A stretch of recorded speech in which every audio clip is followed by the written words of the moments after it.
Hello दोस्तों, आज से हम क्लास 10th बायोलॉजी स्टार्ट करेंगे और मैं एक सीरीज़ बना रहा हूँ जिसमें मैं जितना भी क्लास 10th का बायोलॉजी का चैप्टर है वो सारा हम देखेंगे और मैं उसे अच्छे से एक्सप्लेन करूँगा ताकि आपको समझ में आ सके। तो चलिए स्टार्ट करते हैं। आज का लेक्चर है लाइफ प्रोसेस के ऊपर। तो सबसे पहले लाइफ प्रोसेस कवर करेंगे, उसके बाद जो भी चैप्टर आते जाएगा उसे देखते जाएंगे। एक तरह से मैं सीरीज़ बना रहा हूँ ताकि आपको आसानी हो, एक बार में ही आपको पूरा कंटेंट मिल जाए बायोलॉजी का और आपको उससे मदद मिले। तो चलिए चालू करते हैं लाइफ प्रोसेस से। ठीक है, तो लाइफ प्रोसेस के बारे में जानते हैं। देखिए, मैंने एनसीईआरटी देखा है, तो सबसे पहले चालू करते हैं कि लिविंग थिंग क्या होता है, नॉन लिविंग थिंग क्या होता है। तो आप सबको बताने की ज़रूरत नहीं है कि जो लिविंग थिंग्स, देखिए लिविंग और नॉन लिविंग में बहुत प्रॉब्लम है। मैं आपको ऐसा पॉइंट बताता हूँ जिससे कंफर्म माना जाता है कि अगर किसी जीव में है तो उसे लिविंग माना जाएगा।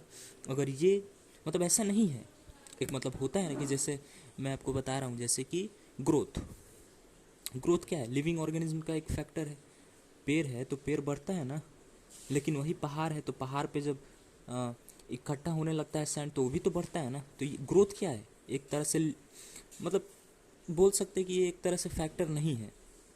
समझ रहे हैं ना, क्योंकि ग्रोथ तो नॉन लिविंग बीइंग का भी होता है, लिविंग बीइंग का भी होता है। तो ग्रोथ एक तरह से एक मतलब डिसाइडिंग फैक्टर नहीं है कि ये लिविंग बीइंग का एक कैरेक्टरिस्टिक फीचर है। तो क्या फीचर है लिविंग बीइंग में, मतलब एकदम कंफर्म हो जाए कि हाँ ये लिविंग बीइंग ही है।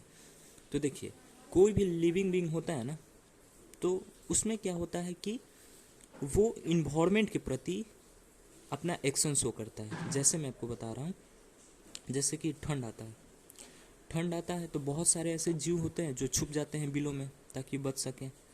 ख़राब इन्वायरमेंट आता है तो छुप जाते हैं।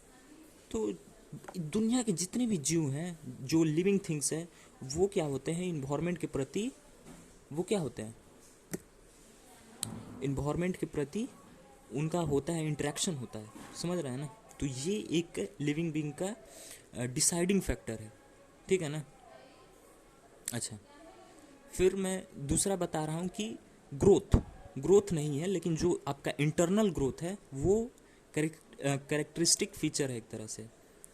अगर किसी चीज़ का इंटरनली ग्रोथ हो रहा है, अंदर से ग्रोथ हो रहा है, तो वो क्या है, लिविंग बीइंग है।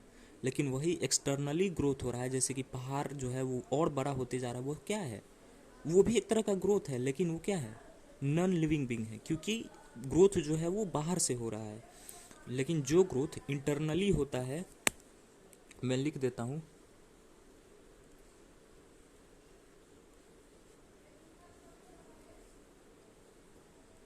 इंटरनल ग्रोथ होना चाहिए लिविंग बीइंग के लिए। और और क्या होना चाहिए, इन्वायरमेंट के प्रति इंटरेक्शन। ठीक है ना, इन्वायरमेंट के प्रति इंटरेक्शन।